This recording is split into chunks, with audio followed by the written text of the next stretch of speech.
When I pull her to me, she feels eager, warm, and reaching.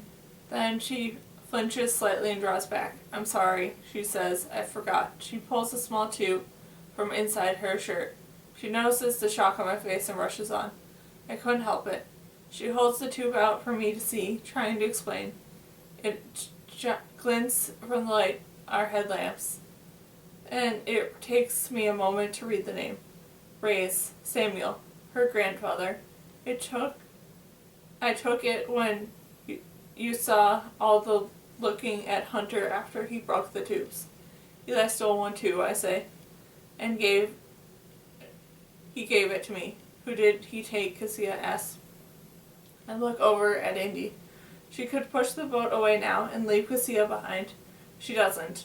I knew she wouldn't. Not this time. If you want to go where Indy wants to go, you couldn't find a better pilot. She'll carry her pack and get you through the rough water.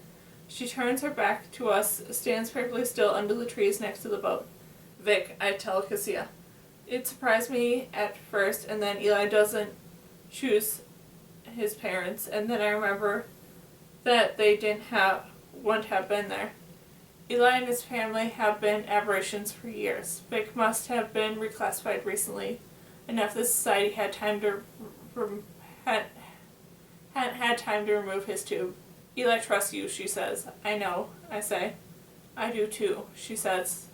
What are you going to do? Hide it, I say, until we know who was storing the tubes and why. Until I know we can trust the rising. And the books you brought from the farmer's cave, she asks. Those too, I say. I'm going to look for the right place while I'm following the river. I pause.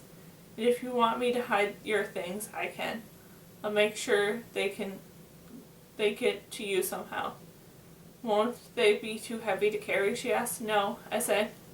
She hands me the tube and reaches into her pack for the collection of those loose papers she took from the cave. I didn't write any of those pages, she says, the ache in her voice. Someday I will. Then she puts her hand against my cheek. The rest of your story, she says. Will you tell me it now, or when I see you again? My mother, I begin. My father. I close my eyes trying to explain. When I say makes no sense. It's a string of words. When my parents died, I did nothing. So I wanted to. Something, she says gently. Takes my hand again and turns it over, looking at the mangled mess of scrapes and paint and dirt in the rain hasn't yet washed away. You're right.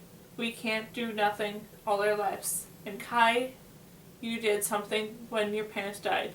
I remember the picture you drew for me back in Oria. You tried to carry them. No, I say in my voice. I left them on the ground and ran. She wraps her arm around me and speaks in my ear. Words just for me, a poetry. I love you. To keep me warm in the cold. With them, she turns back from ash, nothing into flesh and blood.